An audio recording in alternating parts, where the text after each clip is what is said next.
Hello everyone. Before we dive in, don't forget to like and subscribe, and drop a comment telling me where you're watching from and what time it is for you. It really helps YouTube show you more stories like this one. Now let's get started.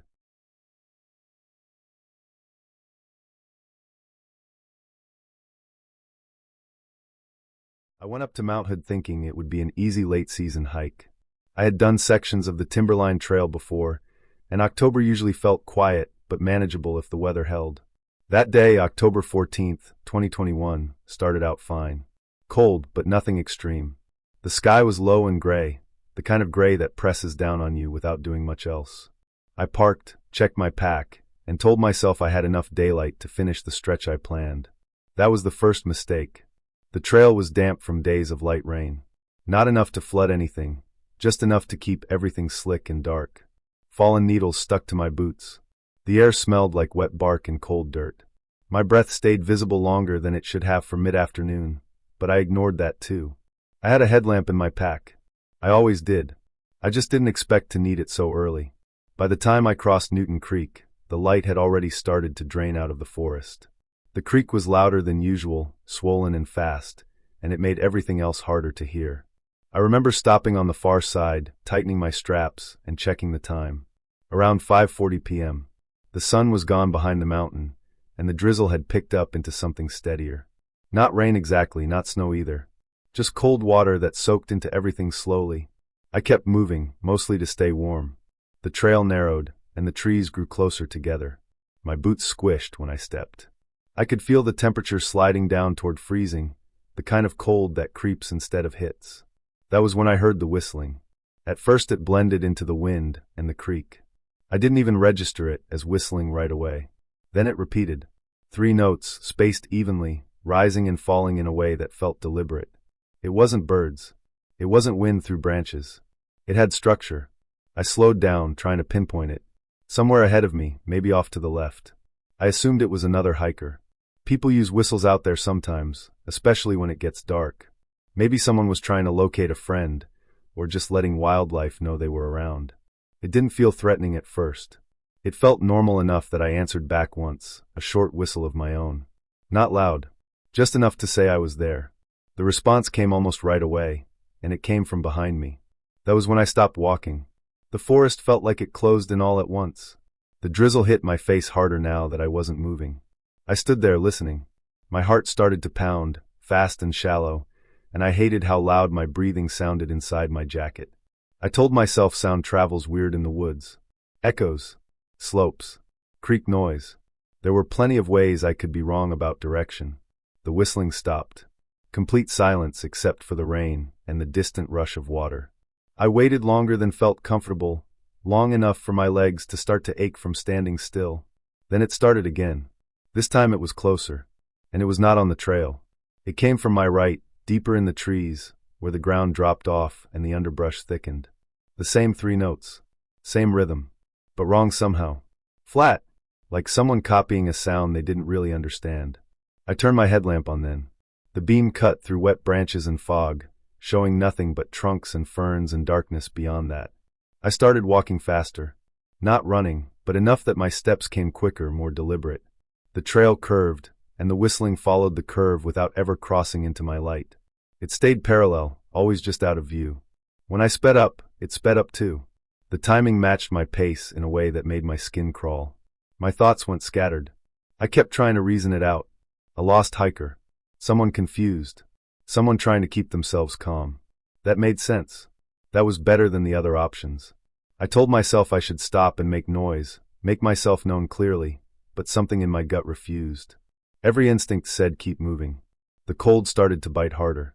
My fingers felt stiff, even inside my gloves. The drizzle turned into tiny needles on my face as the temperature dipped. My boots slipped once on a muddy root, and my heart jumped into my throat. The whistling cut off the moment I stumbled, then started again when I caught myself and moved on. It followed me like that for nearly 10 minutes. No change in pattern. No footsteps. No coughing, no breaking branches, no sign of another person actually moving through the forest. Just that sound, always close enough to hear clearly, never close enough to see. I kept my headlamp sweeping back and forth until my neck hurt, half expecting to catch a flash of color or movement. There was nothing. When I reached a small clearing where the trees thinned out, I stopped again. The trail widened there, the ground more open, scattered with rocks and low brush. I turned in a full circle, light moving slow and steady. The whistling stopped the second I stopped. The silence felt heavy, like pressure on my ears. I stood there shaking, partly from cold, partly from the adrenaline burning through me. I waited. Nothing happened. Eventually I forced myself to keep going. I didn't hear the whistling again after that. The rest of the hike felt endless. Every sound made me flinch. I kept checking over my shoulder, even though I knew the light behind me didn't reach far. My thoughts stayed fixed on how easily someone could stay hidden out there, just a few steps off the trail, invisible in the dark. When I finally reached the trailhead, it was fully dark. My clothes were soaked through, my hands numb. The parking area was mostly empty, just a couple of vehicles left. I felt a rush of relief that was almost dizzying. As I walked toward my car, I noticed a piece of paper taped to the information board near the trail map. It looked fresh, edges still curling from moisture. I leaned in close and read it under my headlamp. It said a search had been suspended earlier that day. A hiker had gone missing nearby. The notice mentioned that the person had last been known to whistle to stay calm while lost. I stood there for a long time after reading that. Long enough that the cold worked its way deep into my bones. The timing lined up too well. The location lined up too well. I thought about how close that whistling had been, how it never came fully into view, how it seemed to follow without understanding distance or direction properly. I thought about how I never heard footsteps, and how the sound always stayed just far enough away. I drove home in silence. No radio. No distractions. The image that stayed with me wasn't something dramatic. It was the idea of someone out there, cold and tired and confused, repeating the same sound over and over because it was the last thing they knew to do. Maybe they heard me whistle back and tried to follow it. Maybe they were too disoriented to realize how close they were. Maybe they were moving and stopping at the wrong times, always just missing the trail. I don't hike alone late in the day anymore. I don't push my timing. And I never whistle outside. Not to signal. Not to pass the time. That sound doesn't feel harmless to me now. It feels like a mistake that echoes longer than it should, in places where getting lost only takes one wrong step, and staying lost can be as simple as not being heard the right way at the right time.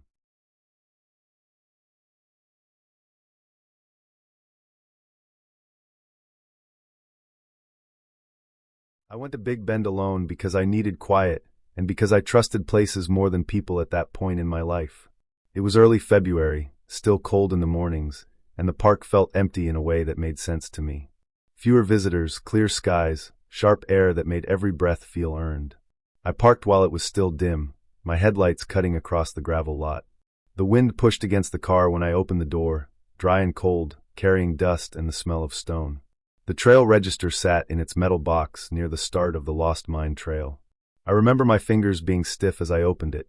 I wrote the date, the time, my name, and that I was hiking solo. Daniel H. I remember checking my handwriting, because I had rushed the last name. I closed the lid and heard it clang shut. That sound echoed more than it should have. There was no one else around. No other cars pulling in, no voices, no movement except the wind in the pines higher up. The first stretch of the trail was familiar. Packed dirt, loose stones, a steady incline. The sky was clean and pale blue, the sun just starting to reach over the mountains. My breath came out in short white bursts. I could hear my boots hitting the ground, and the fabric of my jacket moving with each step. That was it. No birds yet. No insects. Just the sound of walking. About an hour in, when the trail narrowed and the drop-off started to open to my right, I noticed someone ahead of me, off the trail, standing still near the edge. An older man, from what I could tell. Gray jacket, dark pants. He was facing the canyon, not moving. It did not feel strange at first. People stopped to look all the time. I slowed slightly, not wanting to startle him, then passed without saying anything. I gave a small nod even though he did not turn. A few minutes later, I heard footsteps behind me. They were not rushed. Not heavy. Just steady, matching the pace I had settled into. I assumed he had started walking again. The trail was narrow, so I expected to see him when I glanced back, but I did not. The footsteps continued. I slowed. They slowed. I stopped. They stopped. Then I heard my name spoken out loud, clear and calm, from behind me. I felt my entire body lock up. The sound of it did not come with emotion. It was not threatening or friendly. It was flat, like reading a word off a page. There was no accent I could place. No strain or breathlessness. Just my name carried on the cold air. I turned around, heart beating hard enough that I could feel it in my neck. The trail behind me was empty. I waited, scanning the trees and rocks, listening. The wind moved through the branches. Nothing else. I told myself there was an explanation. The man had seen my name somewhere. The register, maybe. That thought did not sit right, but I forced it to. I kept walking, faster now, my steps less careful. The trail climbed higher, the ground uneven. I nearly slipped once, but caught myself. The footsteps came back. They stayed just far enough behind me that I could not place them. Every time I slowed, they slowed. Every time I sped up, they matched it exactly. I did not hear breathing, only the sound of boots on dirt and stone.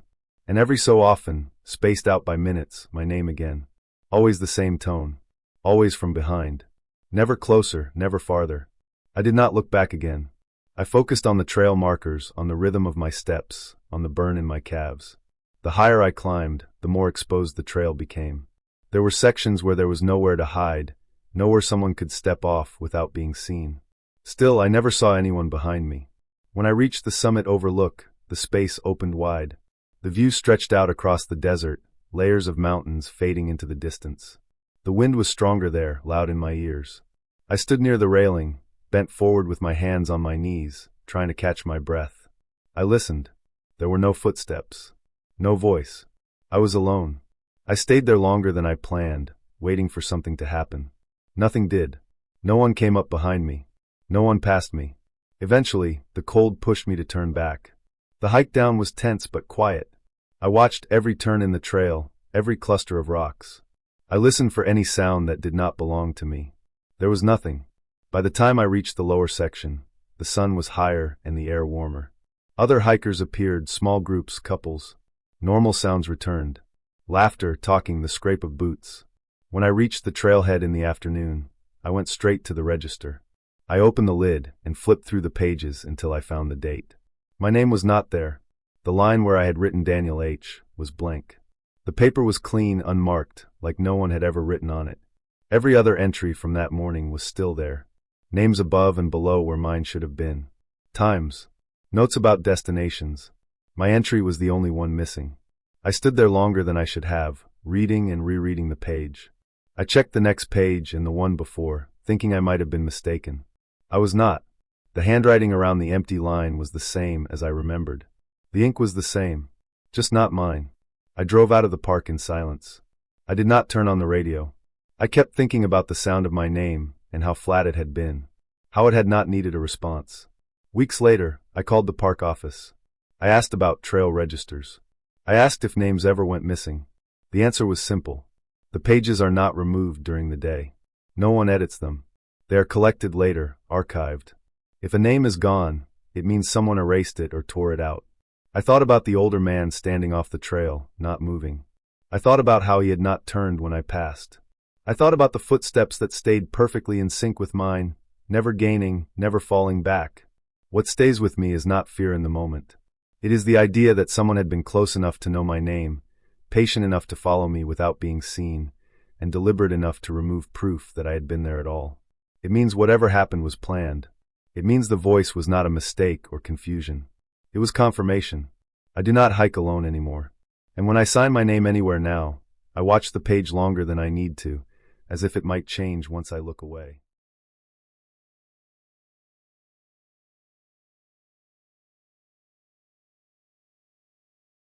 I had been on the Appalachian Trail for a little over 3 weeks by then, long enough to stop feeling like a tourist and start feeling like the trail owed me something. Northern Georgia had already humbled me plenty, but that day felt easy. The weather was mild for March, my legs felt strong, and I kept telling myself I could push a few more miles than planned. That's how I ended up still walking close to midnight, alone, somewhere around mile marker 31. Night hiking wasn't new to me. I'd done it before when I had to, but I never liked it. Everything feels closer in the dark. Sounds carry farther. Your mind fills in gaps you don't want it to. Still, I convinced myself it was fine. I had a good headlamp, fresh batteries, and the trail was well marked. I just wanted to reach the next shelter, so I wouldn't have to set up camp in the dark. By around 11:30 p.m., fog started rolling in. It came fast, like it had been waiting. One minute I could see the trees thinning ahead, the next my headlamp beam was hitting a white wall. The light didn't travel far anymore. It just bounced back at me, making everything look closer and flatter than it really was. My boots sounded louder on the dirt, and every breath I took felt amplified in my ears. I slowed down, not because I was tired, but because something about the fog made me cautious. The trail was quiet in a way that didn't feel normal. No bugs, no wind in the branches. Even my clothes brushing against my pack sounded too loud. At 11:47 p.m., I noticed movement ahead. Or maybe it was just a reflection. Two small points of light, low to the ground, about 30 feet in front of me. They caught my headlamp beam and reflected back. Yellowish, steady. I stopped walking and stood there, letting my eyes adjust. My first thought was raccoon. Maybe a deer, but the lights were too low. I'd seen raccoons do that before, freeze when the light hits them. I felt a little stupid for getting tense over it. Out of habit, I clicked my headlamp off. I don't know why I did that. Maybe I thought the animal would move if I stopped shining the light at it. The forest went completely dark, thick and heavy. The lights stayed on. They didn't flicker or move. They just hovered there in the fog, two steady points exactly where they had been before. My stomach dropped. I could feel my pulse in my neck.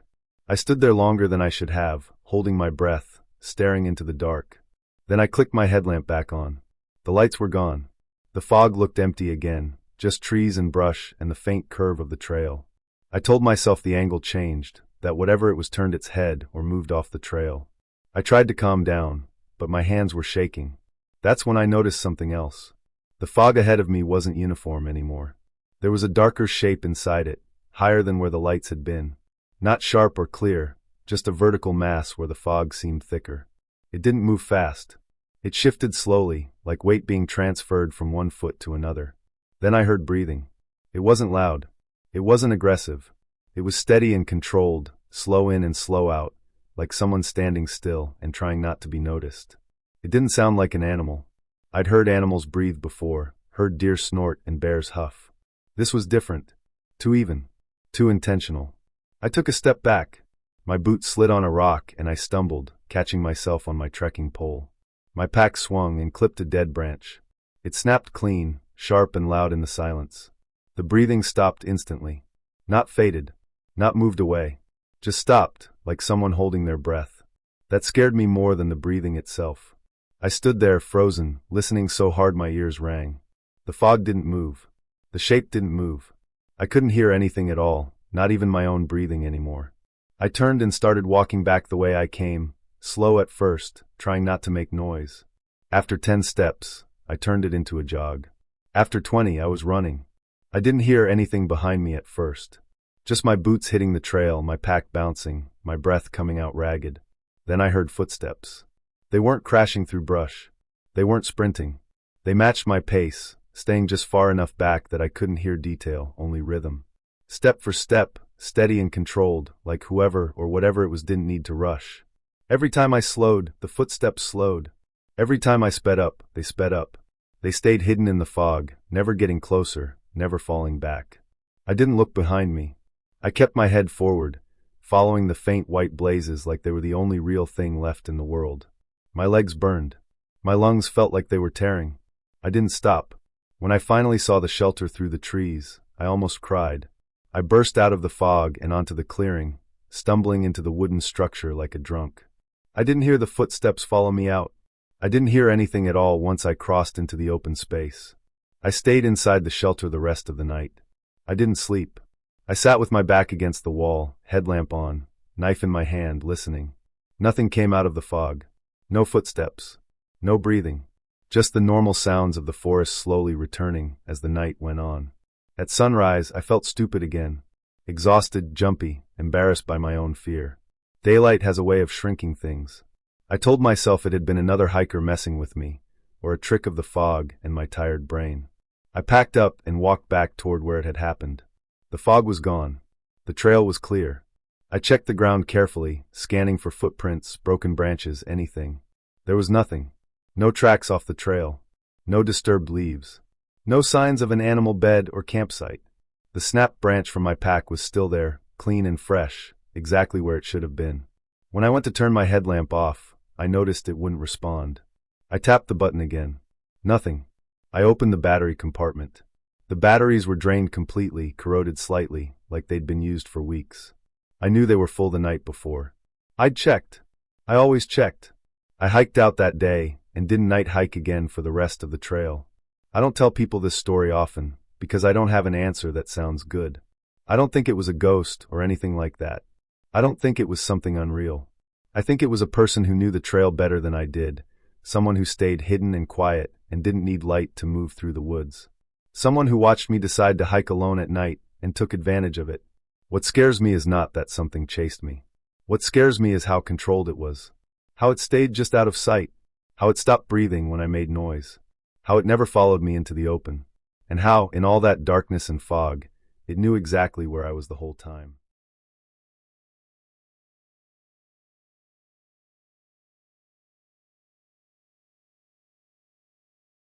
July 8th, 2022 was supposed to be an easy day.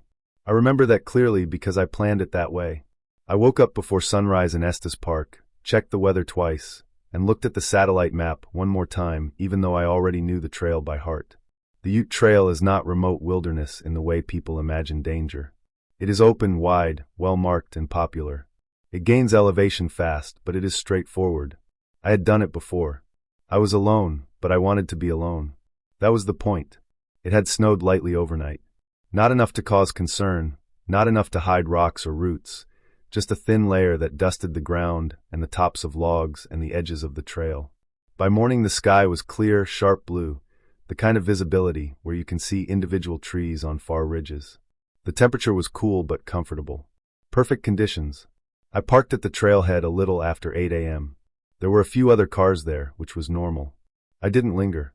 I locked my car, shouldered my pack, and started up the trail. The snow made everything quieter. My boots made a soft crunch with every step. I noticed my own footprints right away, because they stood out so cleanly. Deep heel, toe, the tread pattern sharp and clear. I liked seeing them. It made me feel grounded, like proof that I was really there. About 20 minutes in, I noticed another set of footprints on the trail. They were boot prints, similar size to mine. They were behind me, not ahead. That caught my attention because I hadn't passed anyone, and no one had passed me.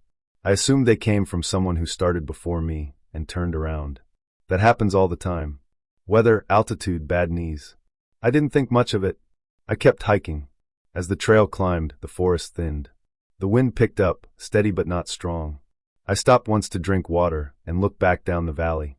The prints were still there. 2 sets now, mine and the other. Both heading uphill.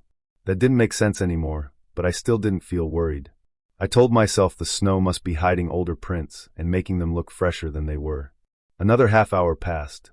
I was settling into a rhythm, breathing steady, legs warm. Then I noticed something else. There was a third set of footprints. They were lighter than the boot prints.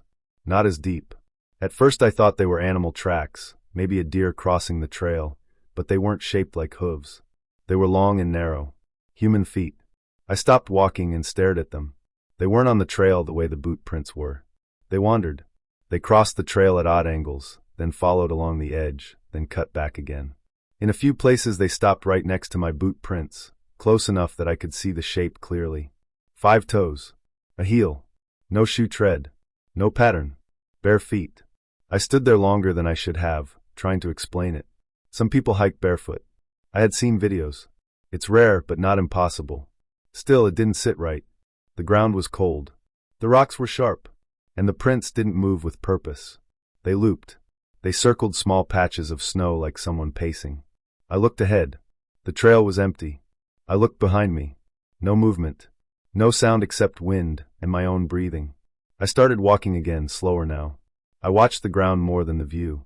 Every time the trail bent, I half expected to see someone standing there. At 11:20 a.m., I stopped completely. I remember the time because I checked my watch twice to make sure it was real. I was at a flatter section of trail, wide enough that snow had settled evenly. The 3 sets of prints were all visible at once. Mine. The boot prints. The barefoot prints. 1 set of boot prints ended in the middle of the trail. There was no turnoff. No rock to climb. No tree to step behind. They just stopped, as if the person wearing them had stepped straight up and vanished. The last print was clear, deep, and then nothing. I felt my chest tighten. I laughed, A short sound that came out wrong, too loud in the quiet. I told myself there had to be an explanation. Wind. Melting. Maybe the snow fell unevenly. Maybe I was overthinking. I turned around. Behind me, on clean snow that had been untouched seconds earlier, new prints were forming. Barefoot. One after another, slow and deliberate. The heel pressed down, then the toes, weight shifting forward. I watched it happen in real time. No body attached. Just the result of weight on snow. I didn't run. I knew better than to panic. Running on a trail like that would get me hurt fast. Instead, I walked backward. Carefully. Every step I took away from the prints, I matched with my eyes. I never looked away from the ground behind me. The barefoot prints followed at a steady pace. Not fast. Not slow. They stopped when I stopped. When I moved, they moved.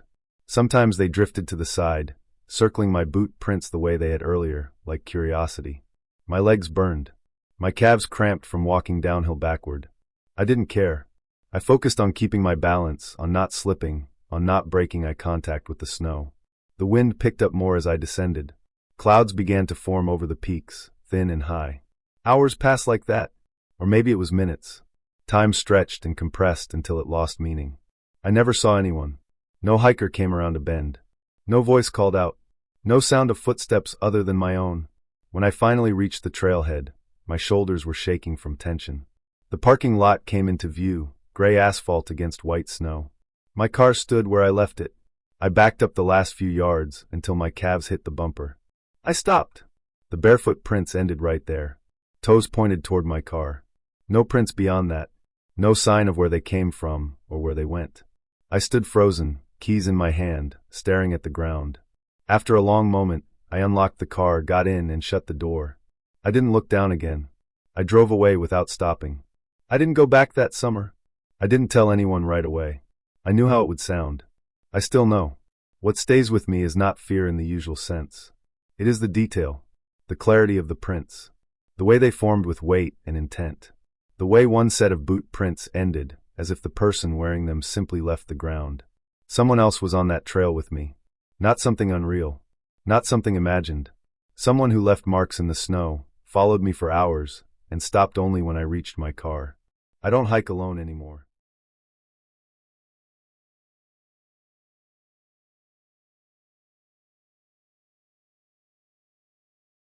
I spend a lot of time outside. Not because I'm brave or spiritual or trying to escape society. I just sleep better after long miles, and I like places where there are no signs telling you what to do. For years, backpacking was the one thing that made sense to me. You walk, you get tired, you eat, you sleep. Cause and effect. Clean and simple. That belief started breaking on October 2nd, 2018, in Allegheny National Forest. I had planned a 3-day solo trip. Nothing extreme. Midweek, early fall, good weather. I had a handheld GPS and paper maps printed from the Forest Service site. The clearing was marked as empty. Not a campsite, just a blank spot where 2 faint trails crossed. I reached it just before sunset. There was a tent already there. It was old canvas, the kind people used decades ago. Greenish-brown, sagging in places, staked carefully. No fire ring. No pack. No boots. No trash. Just the tent, centered in the clearing like it had been placed with intention. My first thought was that someone was hunting and stepped away. I called out. Nothing. I walked a slow circle around it. The ground was pressed flat, like someone had been pacing back and forth for a long time. I crouched at the entrance and called out again. Still nothing.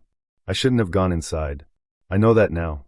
But the zipper was already open, and the smell hit me before I even leaned in. Damp fabric, old sweat, unwashed clothes. Not rotten, just lived in. Recently. Inside was a sleeping bag laid out neatly. A small notebook sat on top of it, open. No pen nearby. The pages were filled with tight handwriting, day after day, talking about weather, distances, aches and joints, counting food. Normal backpacking stuff. The last entry was dated October 2nd, 2018. That same day. The sentence ended halfway across the page, the ink trailing off like the writer had stopped suddenly. That was when I heard footsteps outside the tent. Slow. Heavy. Close. I didn't zip anything. I didn't yell. I just bolted. I ran without checking my GPS, without caring about direction. I tore through brush, tripped, got back up, kept running until my lungs burned and my legs shook. I didn't stop until I hit a service road well after dark.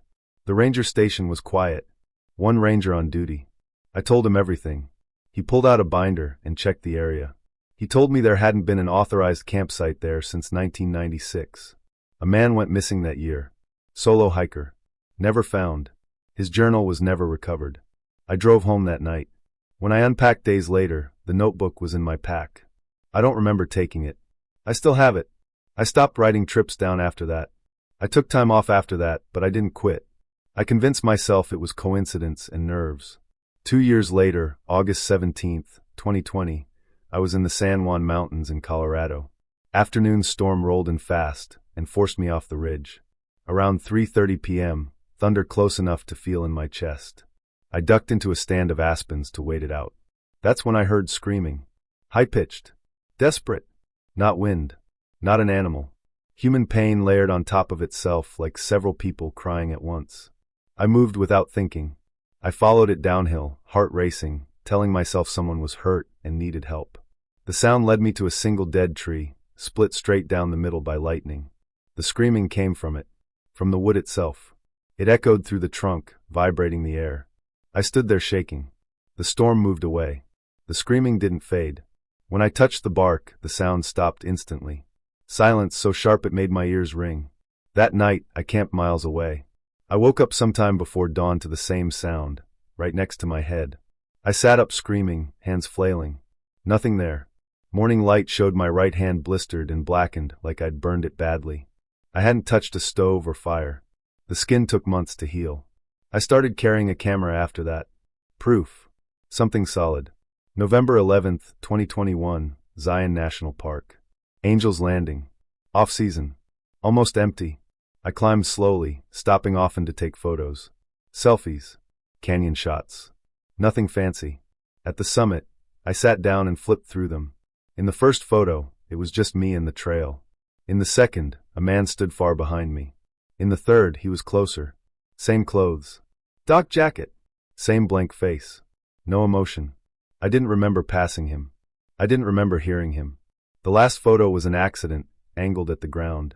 In the reflection of my sunglasses, I could see him standing right behind me. I turned around.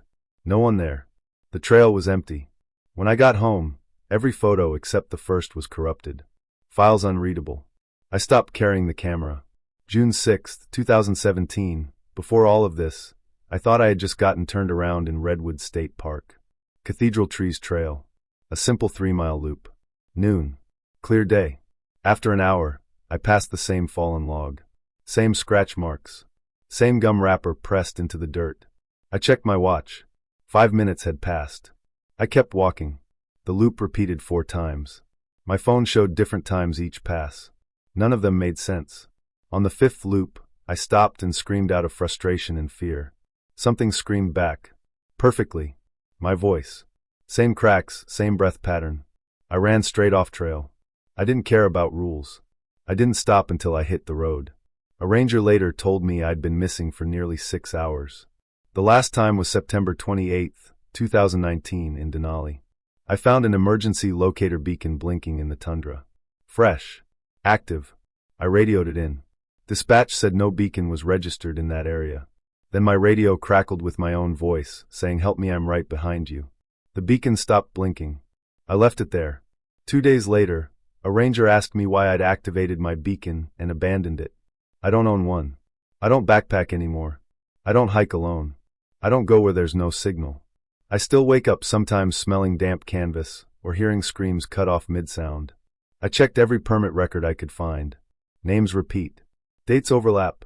Missing people who were reported as never found, then missing again in paperwork.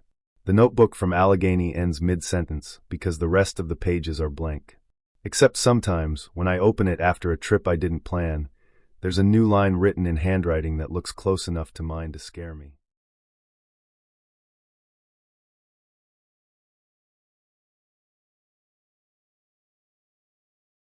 August 17th, 2020 is burned into my memory the same way my hand was burned later, sharp and permanent. I was alone in the San Juan Mountains, high above the tree line, moving along a narrow ridge I had planned to cross before dark. The day had started clear, thin air and wide visibility, the kind of day that tricks you into trusting it. By early afternoon, the clouds began stacking fast, tall and dark, rolling in from the west. The temperature dropped, and the wind picked up in sudden, uneven bursts. I could smell rain before I felt it. Around 3:30 p.m. the first thunder crack hit close enough to vibrate through my chest. It was not distant or rolling. It was sharp and immediate. The hair on my arms lifted. I knew I had waited too long. I dropped off the ridge as fast as I safely could, boots sliding on loose scree, heart racing for reasons that went beyond the storm. Lightning in that kind of terrain is not something you think through calmly. You move and hope. I ended up lower on the slope than I planned, tucked into a shallow bowl where a small stand of aspens grew close together. Their white trunks were thin and smooth, leaves shaking hard in the wind. The rain came down heavy, cold needles driven sideways. Thunder followed lightning with almost no delay. I crouched low, pack over my head, trying to make myself small. I remember focusing on small details because it helped keep panic down. The smell of wet dirt. The way the aspen leaves flashed silver when the wind turned them over. The feeling of my pulse in my throat. That was when I heard the screaming. At first I thought it was the wind. Storms make strange sounds in the mountains. Then it cut through again, high-pitched and sharp, rising and falling in a way that made no sense for weather. It sounded human. Desperate. Not one voice, but several layered together, out of sync like overlapping cries. It came in bursts between the thunder, clear enough that I could tell it was close. My first thought was that someone else was out there and hurt, that they had been struck or fallen. The sound did not move much, which made it worse. It stayed in the same place, repeating, uneven like breathless screaming. I stood up without thinking it through. The storm was still active, but the idea of ignoring that sound felt impossible. I followed it downslope, moving from tree to tree, keeping low. The ground was slick, mud grabbing at my boots. Each time the thunder cracked, I flinched hard. The screaming got louder, clearer, and somehow flatter, as if it was coming from something solid rather than open air. My skin prickled in a way I could not explain. I came out of the aspens into a small clearing and saw the tree. It was a single dead trunk, tall and stripped bare, standing alone where everything else was green. It had been split down the middle by lightning at some point, the crack running from near the top almost to the base. The wood inside was dark and jagged, blown outward. The bark around the split was peeled back, blackened and rough. The ground around it was bare, dirt and scattered wood fragments, like nothing wanted to grow there. The screaming was coming from it. Not around it. Not behind it. From it. The sound seemed to come out of the split itself, the hollow acting like a throat. When the wind gusted, the pitch changed slightly, but the shape of the sound stayed the same. High. Thin. Panicked. It did not sound like any animal I knew. It did not sound like wind through branches. It sounded like something straining itself raw. I stood there longer than I should have, soaked and shaking, staring at the tree. The storm felt quieter right around it, like the sound was being pulled inward. My ears rang. My head felt tight, like pressure building behind my eyes. I remember thinking that lightning does strange things, that this had to be some kind of resonance, wind moving through the split just right. I told myself that over and over. I stepped closer. The screaming intensified as I closed the distance, not louder exactly, but clearer, more detailed. I could pick out breaks in it, little stutters where one layer dropped out and another surged. My stomach turned. Every part of me wanted to turn around and run, but I kept thinking about an injured hiker, about responsibility, about how stupid I would feel later if I walked away. I reached out and touched the bark. The moment my fingers made contact, the screaming stopped completely. The silence was so sudden it made me dizzy. There was no fade, no echo. Just gone. The wind still moved the leaves behind me. Thunder still rolled farther off. But the sound that had filled the air was cut clean, like a switch thrown. My hand tingled sharply, a deep buzzing sensation that shot up my arm. I pulled back without thinking and nearly lost my balance. I stared at the tree, breathing hard, waiting for the sound to come back. It did not.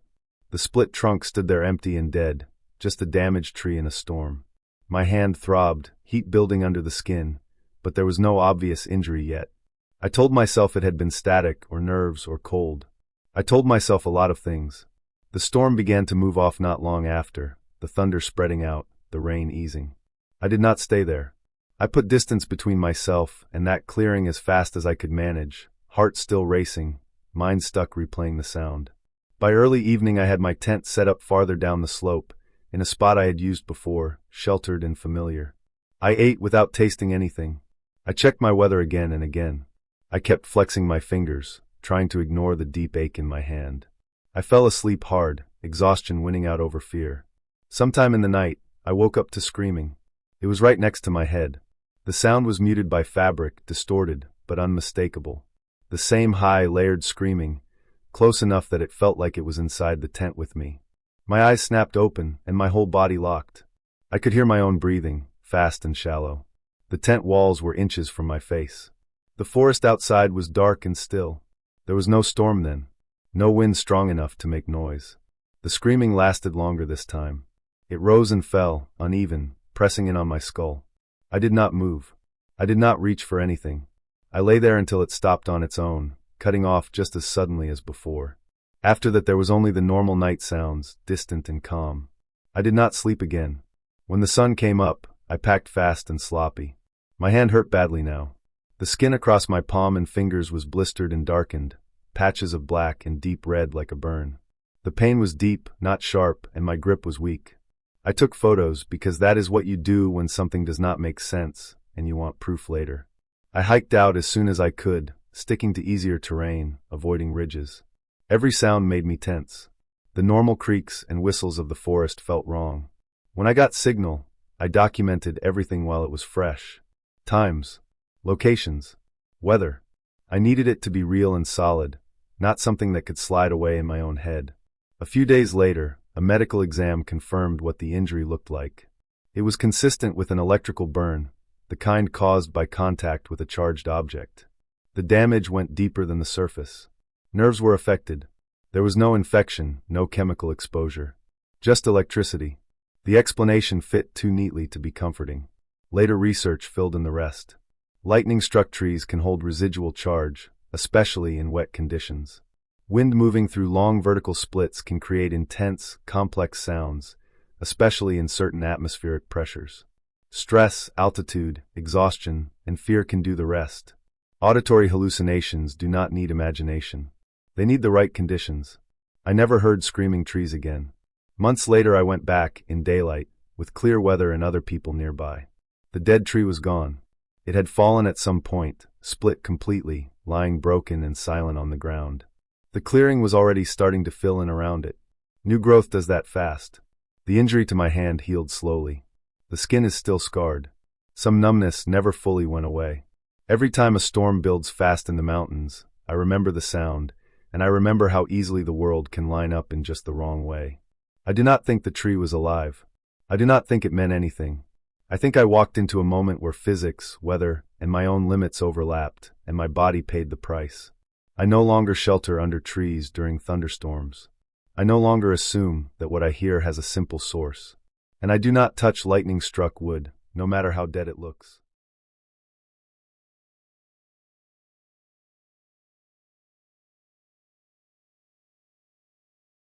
November 11th, 2021 is a date I remember without trying. I remember the dry cold in the air, the kind that makes your nose feel raw when you breathe too deep. Zion National Park was quiet in a way that felt heavy, not peaceful. Off-season meant fewer cars, fewer voices, fewer boots on the trail. The sky was pale blue and hard, no clouds, and the red rock walls looked sharper than usual, like they had edges you could cut yourself on just by looking. I started Angel's Landing early that morning. I wanted to be alone up there. I told myself it was for the view, but really it was because being alone felt easier. The trail was mostly empty. I saw a couple far ahead of me at the start, then no one for a long time. My footsteps sounded loud on the dirt and stone. The chains near the top were cold and left a metal smell on my hands. I stopped often, partly to catch my breath, partly to take photos. I always document hikes like this. I take selfies to prove I was there, wide shots of the canyon to remember the scale of it, the way everything looks unreal but is solid under your feet. My phone was almost new then. The camera was good. I trusted it more than my own memory. The first photo I took was near the beginning of the climb. A quick selfie with the canyon behind me, sunlight hitting the rocks just right. I remember smiling because the wind felt good and the day felt clean. I didn't check the photo right away. I just slid the phone back into my pocket and kept going. As I climbed higher, the trail narrowed. The drop-offs got steeper. The quiet became more noticeable. Wind moved through the canyon, but it didn't sound like much, just a low breath moving past stone. I took another photo a little higher up, turning the camera outward to catch the switchbacks below me. Then I took another selfie without stopping, holding the phone up while still walking. I didn't notice anything strange at the time. I didn't hear footsteps behind me. I didn't feel watched. If I had, I would have remembered. I'm sure of that. At the summit, I sat down on a flat patch of rock and drank water. My legs were shaking a little from the climb. I pulled out my phone to check the photos. That's when the feeling started, the one that crawls up your back and settles in your neck. The first photo looked normal. Just me, wind-tired hair, red cliffs behind me. The second photo made me pause. Far behind me, small enough that I almost missed it, there was a man on the trail. He stood still, facing the camera. He looked like any hiker at first glance. Neutral clothes. Dock jacket. Pants. Nothing bright or unique. His face was turned toward me, but it was too far away to see details. I told myself it made sense. Angel's Landing is popular, even off-season. People pass each other. I scrolled to the next photo. In the third photo, the man was closer. Close enough now that I could see his face clearly. No expression. His mouth was flat, his eyes open but not wide. He was looking straight at the camera again. The angle told me he had been directly behind me, not off to the side like someone passing. The background lined up the same way it did in the previous photo, which meant he had been following the same path at the same pace. I felt confused more than scared at first. I tried to remember stepping aside to let someone pass or hearing breathing behind me. I remembered none of it. The memory just wasn't there. I checked the timestamps. The photos were taken minutes apart. He had closed the distance without me noticing. I scrolled again. There were more photos than I remembered taking. In each one, he was closer. Same clothes. Same face. Same flat expression. His posture never changed. He never looked away. The background showed clear progress up the trail, which meant these weren't repeats or glitches. They were taken in order. My hands started to shake. The summit suddenly felt exposed, like there was nothing between me and the drop except habit. I stood up and looked around. The top was empty. No man. No movement on the trail below that I could see. The wind was stronger up there, pushing against my jacket. The last photo stopped me completely. It was blurry and dark, taken at a bad angle. I recognized it immediately, because I remembered the moment. I had almost dropped my phone while putting it away, and it had gone off by accident, pointing at the ground. Most of the image was rock and shadow. But in the reflection of my sunglasses, small and curved, I could see him. He was right behind me, close enough that his shape filled the reflection. His face was still expressionless. His eyes were on me. I turned around so fast I almost lost my balance. There was no one there. The trail behind me was empty. I stood still for a long time, listening. I told myself maybe the reflection was distorted, maybe I was misreading it. But the shape was too clear. The position was too exact. I didn't stay at the summit long after that. I started down as quickly as I could without running. I kept glancing behind me, expecting to see him step out from a blind spot or around a curve. I never did. The rest of the hike down passed without incident, but my body stayed tense the entire time. When I reached the bottom, the parking lot had more cars now. Families were unloading gear. The normal sounds of people filled the air. I felt embarrassed by how relieved I was. That night, back at home, I opened my phone again. I wanted to show myself that I had overreacted. I wanted the photos to look normal in the quiet of my living room. They didn't. Every photo except the first one was corrupted. Thumbnails showed broken colors and jagged blocks. When I tried to open them, my phone froze. The only image that loaded fully was the first selfie, the one with no one behind me. I tried transferring them to my computer. Same result. I checked the file details. The timestamps were still there. The sizes were wrong, too large and too small at the same time, like the data didn't know what it was supposed to be. I took the phone to a repair shop. They told me the memory chip had errors, probably from impact or heat. They said corruption like that happens sometimes. Random. Unrecoverable. I tried to accept that explanation. I told myself it was coincidence. A stranger on a trail. A phone glitch. My own nerves filling in gaps. A few weeks later, I was scrolling through local news online. There was a short article about a man arrested near Zion for following hikers and secretly photographing them. They had found hundreds of images on his camera, taken from behind, some so close the people didn't even know he was there. The article mentioned he targeted off-season days when trails were quiet. There was a photo of him being led into a building. His face was blank. Flat. Familiar. The article said his camera had been damaged when he was arrested. Most of the files were corrupted and unreadable. I sat there for a long time after that, staring at my phone. I understood then why I never heard him, why he never passed me, why he stayed just far enough away until he didn't. I understood why the last photo existed at all. I backed up my phone that night and then wiped it completely. I didn't keep any of the photos from that hike. I didn't want proof anymore. I had enough memory to last me the rest of my life.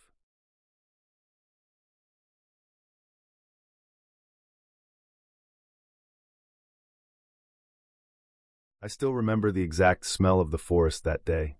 Warm earth, wet bark, the sharp green smell of crushed needles under my boots.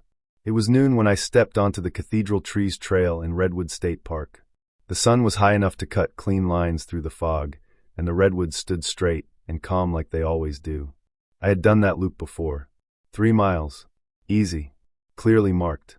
I had water, a small pack, my phone, and a cheap digital watch I used for pacing myself. I wasn't worried about anything. I was thinking about work, about bills, about how quiet it felt to be away from everything. The trail started wide and clean. Packed dirt. Ferns brushing my legs. The sound of wind high above, not down where I was. I remember noticing how still the air felt at ground level, like the forest was holding its breath. About 40 minutes in, I stepped over a fallen log that lay across the trail. It was thick and dark with age, and someone had carved shallow scratch marks into the bark. Just random lines, nothing readable. There was a bright gum wrapper caught in a crack in the wood. Neon blue. It stood out too much against all the brown and green. I remember thinking someone should clean that up. I kept walking. The trail curved, dipped, climbed slightly. I checked my watch out of habit and saw only 5 minutes had passed since the log. That felt off, but I brushed it away. Dense trees mess with your sense of time. That's normal. A few minutes later, I saw the log again. Same log. Same scratches. Same gum wrapper. In the same position across the trail. I stopped walking. I looked around, thinking I had taken a wrong turn or somehow looped back early. The trail signs didn't show any side paths.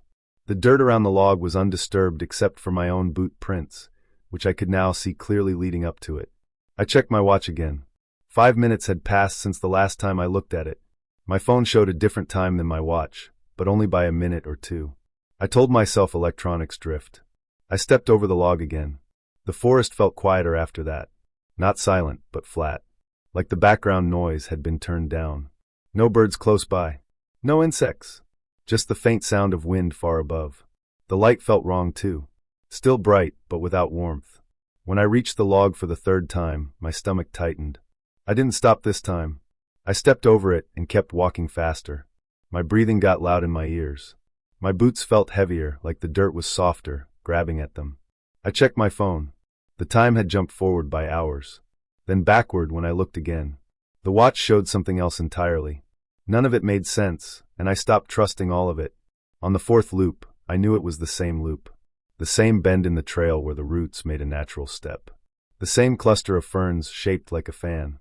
The same log waiting for me. I felt pressure in my chest, not pain, just weight. I yelled, more out of frustration than fear. The sound came out rough and cracked. It echoed strangely, like the trees were too close together. Then I heard the exact same sound come back, perfectly timed, perfectly matched, down to the way my voice broke at the end. It did not sound like an echo. It sounded like it came from a throat. I didn't wait to hear anything else. I turned and ran straight into the trees, off the trail, snapping branches, sliding on loose dirt. I didn't care about direction. I just needed the trail behind me. The ground dropped sharply, and I fell once, scraping my hands and knees. Sap stuck to my palms. I kept moving. Eventually the forest thinned, and I burst out onto pavement. A road. I didn't stop until I was standing in the middle of it, gasping, shaking, staring back at the wall of trees. Later, I was told I had been reported missing. I had entered the trail around noon. I came out near evening. Almost 6 hours gone. I couldn't explain where the time went. I couldn't explain the loop. There was no record of trail damage where I ran out. No sign of the log when someone checked later. Just a normal trail. I stopped hiking after that. I changed jobs. Years passed. In 2019, I was working seasonal patrol in Denali. Open tundra. Big sky. No dense forest to hide anything. I trusted that place more, because you can see forever. Late September is cold and clean. The ground crunches when you walk. I was alone, checking a remote section, when I saw a small emergency locator beacon blinking against the dull grass. It was upright, clean, and clearly active. No damage. No frost. Fresh. I followed procedure. I logged it mentally, marked the location, and prepared to report it when I got back into range. The area was empty. No tracks. No packs. No signs of a person. That was wrong. Beacons don't just appear. They are turned on by someone who thinks they are about to die. As I stood there, the radio on my chest came alive. The sound that came through wasn't static or interference. It was a call for help using my voice. Same tone.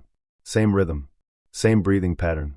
It sounded exactly like me on a bad day, tired and scared. My hands went numb. I did not respond. I did not move. The beacon stopped blinking. I left it where it was. I walked back without looking over my shoulder. My legs felt hollow the whole way. When I returned, the incident followed me. Paperwork. Questions. A review. Someone asked why I had activated a beacon and abandoned it.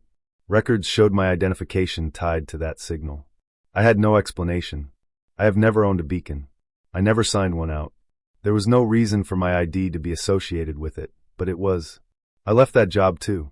Now I stay close to towns. I avoid places where the land repeats itself or stretches too far. I trust roads and buildings and noise. I keep my phone off when I walk. I don't wear a watch anymore. I know what happened didn't involve ghosts or anything unreal. I know it was something physical, something tied to the land and to patterns and to the way systems fail when no one is watching. I don't need a name for it. I only know that it copies, it loops, and it waits for you to notice. And once you do, the only way out is to break the pattern completely, even if that means running blind until something solid stops you.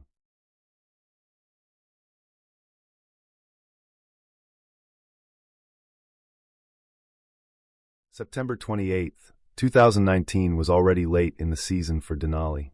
The tundra had started to harden at night, and the thin grasses were brittle under my boots. The sky was low and gray, the kind that presses down on you and makes distance hard to judge. I had been walking alone for most of the morning, doing a routine boundary check far from the road system. No tourists, no aircraft overhead, just wind and the steady sound of my breathing through a scarf. Out there, everything feels exposed. The land is wide open, but you never feel alone in a comforting way. The silence has weight. I remember noticing how still it was, even for Alaska. No birds. No insects. Just the wind moving over the tundra in slow waves. I saw the emergency locator beacon by accident. A dull orange shape half hidden between two low rocks, sitting in a patch of flattened moss. At first I thought it was trash. People leave things behind more than they should. When I got closer, I saw the light. A steady blink, bright even in the gray daylight. That kind of blink is burned into your head if you work out there. It means someone hit the button because they thought they were going to die. I knelt down and checked it without touching it at first. The casing was clean. No frost, no dirt worked into the seams. The antenna was extended properly. It hadn't been sitting there long. My stomach tightened because that meant someone nearby might be hurt or lost, and time mattered. I marked the location on my GPS and stepped back. Procedure says you don't just shut one off unless you know exactly what you're doing. I radioed dispatch and gave them the coordinates. I kept my voice calm and even, the way you're trained to do it no matter what your body is feeling. They checked their system. There was no registered beacon assigned to that area. No active alerts matching those coordinates. That alone was strange. These things are regulated. They're tied to people, planes, boats. Someone activates one, it shows up. I stood there waiting for instructions, scanning the horizon. The tundra stretched out in all directions, broken only by low ridges and the dark line of mountains far off. Visibility was good enough that I should have seen someone moving if they were close. I didn't. That was when my radio crackled again. Not dispatch. The sound was wrong, like interference layered over something else. Then a voice came through. It said, "Help me. I'm right behind you." It was my voice. Same pitch, same rhythm, same slight rasp I get when the air is cold. I didn't turn around right away. I felt heat rush up my neck and into my ears. The radio was still clipped to my chest, speaker facing out. There was no delay, no distortion you'd expect from a replay off a bad recording. It sounded like it was coming from my own mouth. The beacon stopped blinking. Just like that. 1 second it was flashing, the next it was dead. I backed away slowly, eyes still forward. I scanned left and right, then finally turned in a full circle. There was no one there. No movement.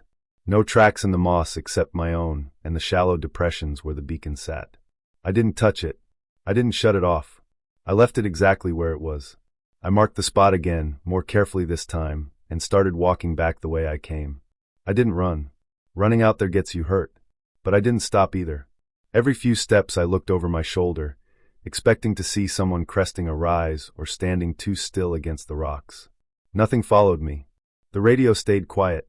When I got back to my truck hours later, my legs were shaking enough that I had to sit for a while before I could drive. I wrote everything down in my log that night. Times, weather, coordinates, the condition of the beacon. I did not write down the part about the voice. I didn't know how to put that on paper without it sounding wrong, and I didn't want to be the person who cried wolf over something I couldn't explain. The next 2 days passed without incident. No search helicopters. No missing persons report tied to that area. I tried to tell myself it was some kind of radio feedback or cross signal.